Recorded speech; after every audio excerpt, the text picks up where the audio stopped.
Hello दोस्तों, मैं हूं सत्यवान। दोस्तों, आज करेंगे हम टीचिंग या शिक्षण शिक्षण से संबंधित जितने भी कंसेप्ट हैं, इसके टीचिंग एप्टीट्यूड है, टीचिंग से रिलेटेड जितने भी क्वेश्चन है या क्वेश्चन बन सकते हैं वो देखिए।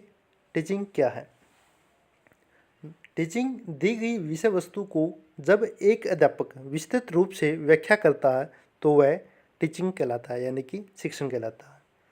शिक्षण में जब कोई अध्यापक उसे डिस्क्राइब करता है किसी भी विषय वस्तु को तो वो क्या कहलाता है? टीचिंग। और टीचिंग एप्टीट्यूड क्या होता है? यानी कि शिक्षण अभिक्षमता। शिक्षण अभिक्षमता का अर्थ है अध्यापक शिक्षण सूत्रों, रणनीतियों, विषय वस्तुओं, तरीकों, बच्चों का ध्यान रखने आदि में कितना सक्षम है। एक टीचर में कितनी एबिलिटी है, उसमें कितनी अक्षमता है कि वह शिक्षण सूत्रों, रणनीतियों और विषय वस्तुओं और तरीकों से बच्चों का ध्यान रख सके। यही क्या है? Teaching aptitude. बात करते हैं दोस्तों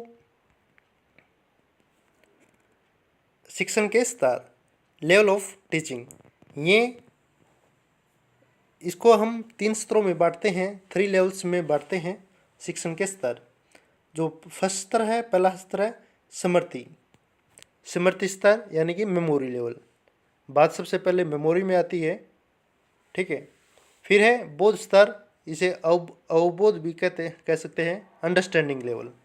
ये कह सकते हो कि ये समझना है। और तीसरा है चिंतन स्तर। देखिए, रिफ्लेक्टिव लेवल। जो फर्स्ट लेवल है मेमोरी लेवल, इसको हम केवल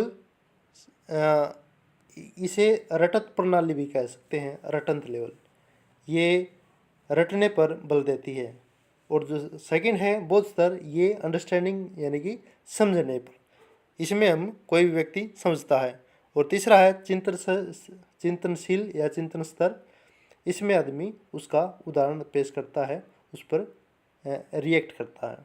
देखिए, इसे विस्तृत पढ़ते हैं कि ये क्या क्या है। देखिए, सबसे पहले मेमोरी लेवल।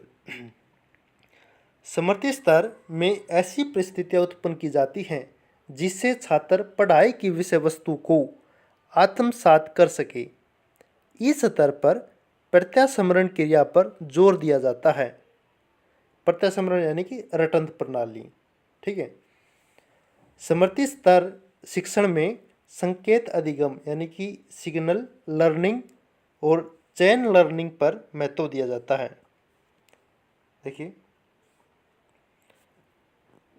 स्मृति स्तर जो मेमोरी लेवल दोस्तों ऐसी परिस्थिति उत्पन्न करता है जिसे छात्र पढ़ाई की विषय वस्तु को यानी कि कंटेंट को वो सिर्फ देख सके कि भाई समझ सके, समझ तो नहीं कह सकते, मतलब रट सके, या उसने ये देखे भाई हाँ देख कर समझ जाए, मेमोरी में धारण कर ले कि भाई ये कोई चीज़ है।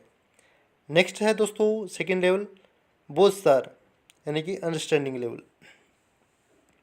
बोध स्तर के शिक्षण में शिक्षक छात्रों के समक्ष विषय वस्तु को इस प्रकार प्रस्तुत करता है कि छात्रों को बोध के लिए अधिक से अधिक अवसर मिल सके और छात्रों में आवश्यक सूझबूझ उत्पन्न हो।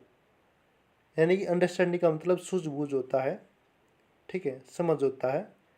इस प्रकार के शिक्षण में छात्रों की सहभागिता बनी रहती है। यह शिक्षण उद्देश्य केंद्रीय तथा सूझबूझ से युक्त होता है। इसमें बिल्कुल साफ स्पष्ट यानी कि समझ कर जो बच्चा कुछ भी समझ इसमें समझाया जाता है, अंडरस्टैंडिंग की जाती है, उसका कंसेप्ट क्लियर कराया जाता है। नेक्स्ट है दोस्तों चिंतन स्तर, रिफ्लेक्टिव लेवल ऑफ टीचिंग। चिंतन सत्र में शिक्षक अपने छात्रों में चिंतन तर्क एवं कल्पना शक्ति को बढ़ाता है ताकि छात्र दोनों के माध्यम से अपनी समस्याओं का समाधान कर सके। चिंतन स्तर पर शिक्षण समस्या केंद्रित होती है। इसमें कोई भी समस्या आएगी तो उसका समाधान करना है, तो ये इस लेवल पर किया जाता है। बच्चों को और बच्चों को उस पर स्वतंत्र चिंतन करने का समय देता है, सोचने का टाइम देता है। सोचो भाई ये कैसे सॉल्व हो सकती है, तो ये क्या है, चिंतन स्तर। ठीक है, नेक्स्ट बात करते हैं दोस्तों हम शिक्षण के चरण, फेजिज ऑफ टीचिंग। देखिए टीचिंग के फेज कौन से हैं, यानी कि शिक्षण के चरण। फर्स्ट चरण है पूर्व क्रिया अवस्था। पूर्व क्रिया अवस्था, इस अवस्था में अध्यापक शिक्षण नियोजन यानी कि टीचिंग प्लानिंग करता है। सबसे पहले टीचर क्या करेगा, प्लानिंग बनाएगा, भाई क्या पढ़ाना, कैसे पढ़ाना, क्यों पढ़ाना है। अध्यापक पढ़ाने से पहले शिक्षण नीतियाँ, उद्देश्यों का निर्धारण, अनुदेशन यानी कि इंस्ट्रक्शन आदि का चयन करता है कि किस तरीके से पढ़ाना है। इस अवस्था में वह सभी क्रियाएं आती है जो शिक्षक कक्षा में जाने से पहले करता है।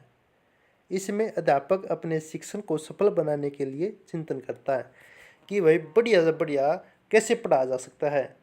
वह जो उसकी सोच विचारण की वह है, और केयर टेक्निक पढ़ाऊँ, कुकर पढ़ाऊँ, वह पूर्व क्रिया अवस्था है। शिक्षण का पहला चरण क्या है, पूर्व क्रिया अवस्था। नेक्स्ट है अंत्य क्रिया अवस्था। इस अवस्था में अध्यापक और छात्र की अंत्य क्रिया इंटरेक्शन होती है, अर्थात अध्यापक ने शिक्षण के लिए जो भी नीतियाँ बनाई है उन नीतियों से छात्र को अवगत कराना। भाई मत आप लोगों को इस तरह पढ़ाऊँगा, ये क्या है, जो यह नीति है या अंत प्रक्रिया है, यानी कि वहाँ पर जो एक्शन लिया जा रहा है क्लास के अंदर। इस दूसरे शब्दों में हम इसको पढ़ाना भी बोल सकते हैं। अध्यापक पाठ के विभिन्न तत्वों का वर्णन करता है, प्रश्न पूछता है और उत्तर सुनाता है और उत्तर सुनता है। तो दोस्तों पहले स्कूल पाठ में क्लास रूम में जाने से पहले जो टीचर अपनाता है, फिर क्लास रूम में जाने अपनाता है, वह अंत्य क्रिया। और नेक्स्ट है उत्तर क्रिया अवस्था। इस अवस्था में अध्यापक पढ़ाने के बाद छात्रों का मूल्यांकन करता है। भाई पढ़े बड़ा समझ में आएगा ना ये जो टीचर ने पढ़ाया, कि बच्चों ने किस हद तक ज्ञान को आत्मसात किया है। ज्ञान को अगर भाई उन्होंने कितना ज्ञान लिया, टीचर का कहता है ना, देखते हैं भाई थारा कितना समझ में आया। तो वो क्या है, उत्तर क्रिया अवस्था है, यानी कि क्रिया के बाद की। मूल्यांकन हेतु शिक्षक विभिन्न प्रकार की मूल्यांकन प्रवृत्तियों का प्रयोग करता है। मूल्यांकन का कार्य उद्देश्यों के आधार पर किया जाता है। इस अवस्था में अध्यापक मूल्यांकन करके भविष्य में बच्चों की कमी दूर करने के लिए नीतियाँ बनाता है।